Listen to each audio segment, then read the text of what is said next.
आप सब लोगों को मेरा नमस्कार, सबको मेरा प्रणाम, सत श्री अकाल। हमारे देश को आज़ाद हुए 75 साल हो गए। आज़ादी बड़ी मुश्किल से मिली थी। बहुत लोगों ने अपनी जान कुर्बान की, बहुत लोगों ने लंबा संघर्ष किया, उसके बाद आज़ादी मिली थी। लेकिन धीरे धीरे हम उन लोगों की कुर्बानी और उनके संघर्ष और उनके विचारों को भूलते जा रहे हैं। बहुत लोगों ने अपनी जान कुर्बान की, बहुत लोगों ने लंबा संघर्ष किया, उसके बाद आज़ादी मिली थी। लेकिन धीरे धीरे हम उन लोगों की कुर्बानी और उनके संघर्ष और उनके विचारों को भूलते जा रहे हैं। पूरे के पूरे सिस्टम के ऊपर गंदी राजनीति हावी होती जा रही है। आजादी दिलाने के लिए बहुत लोगों ने कुर्बानियां दी और किसी भी कुर्बानी या किसी भी संघर्ष को कम नहीं आंक सकते। लेकिन फिर भी अगर जितने लोगों ने कुर्बानियां दी और संघर्ष किया, उनको सबको अगर देखें तो दो शख्सियत ऐसी नजर आती हैं जो एक तरह से पूरे आजादी के आंदोलन को रिप्रेजेंट करती हैं,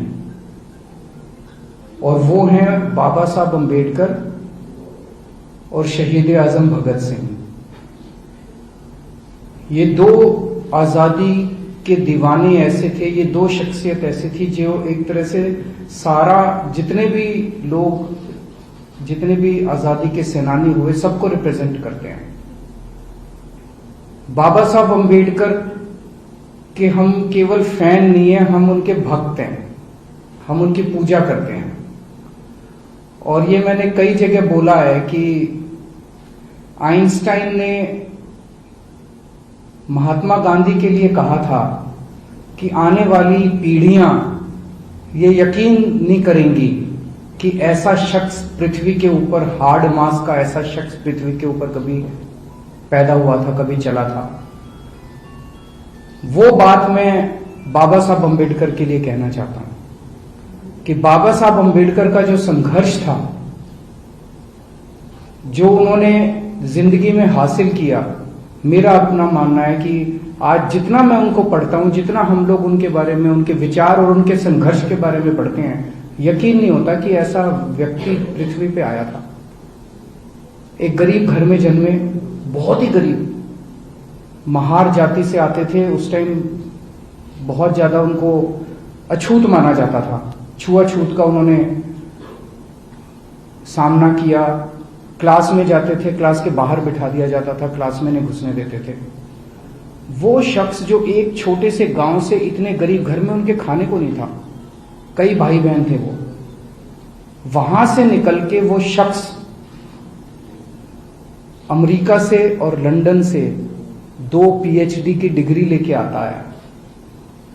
मैं तो सोच रहा था 1914-15 में इंटरनेट भी नहीं था, कोई जानकारी भी नहीं थी, उनको पता कैसे चला होगा कि अमेरिका में ऐसी कोई यूनिवर्सिटी है, कैलिफोर्निया यूनिवर्सिटी है, लंदन स्कूल ऑफ इकोनॉमिक्स है, वहां फॉर्म कैसे भरते हैं, फॉर्म कहां से मिलते हैं, वो पता नहीं उन्होंने कैसे सारा, और फिर स्कॉलरशिप का इंतजाम किया और फिर वहां गए और फिर वहां से पीएचडी करी और 2 पीएचडी करी। आज के जमाने में एक विदेश से, हम अपने बच्चों को कईयों को विदेश भेजना चाहते हैं, एक पीएचडी करना मुश्किल है, एक बाहर से पढ़ाई करना मुश्किल है। उन्होंने 2-2 पीएचडी करी, मास्टर्स की खूब सारे कई सब्जेक्ट्स के अंदर उन्होंने मास्टर्स की डिग्री करी। उसके बाद देश का संविधान लिखा, देश के कानून मंत्री बने। उन्होंने अपनी जिंदगी में शिक्षा को सबसे ज्यादा महत्व दिया, सबसे ज्यादा महत्व उन्होंने शिक्षा को दिया। उनके और शहीद आजम भगत सिंह के रास्ते अलग अलग थे, लेकिन उनकी मंजिल एक ही थी। दोनों चाहते थे कि देश आजाद होने के बाद सबको अच्छी शिक्षा मिले, सबको अच्छा स्वास्थ्य सेवाएं मिले, देश के अंदर तरक्की हो, जात पात या धर्म के आधार पर भेदभाव ना हो, सबको बराबरी का हक मिले। कोई अपनी जिंदगी में सफल होता है, ये इस बात पे निर्भर नहीं होना चाहिए कि वो किस जाति में पैदा हुआ। शहीद आजम भगत सिंह 23 साल की उम्र में, 23 साल में आदमी सोच रहा होता है कि मैं अब क्या बनूंगा, फिर एक अच्छी सी लड़की मिलेगी, फिर शादी करूंगा, फिर बच्चे होंगे, फिर मैं ये करूंगा, फिर वो 23 साल की उम्र में उन्होंने देश के नाम जान कुर्बान कर दी।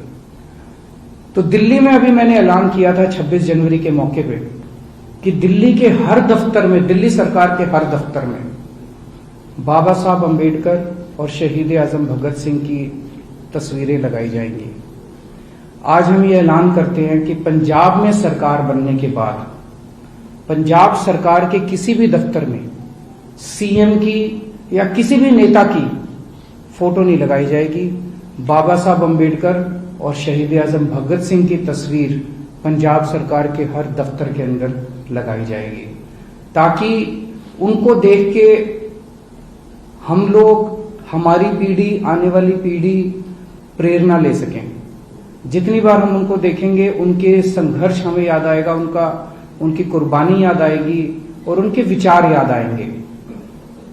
तो दिल्ली सरकार, मैंने ऐलान किया था कि दिल्ली सरकार बाबा साहब अंबेडकर और शहीद आजम भगत सिंह के विचारों पे चलेगी। पंजाब सरकार भी शहीद आजम भगत सिंह और बाबा साहब अंबेडकर के विचारों पे चलेगी।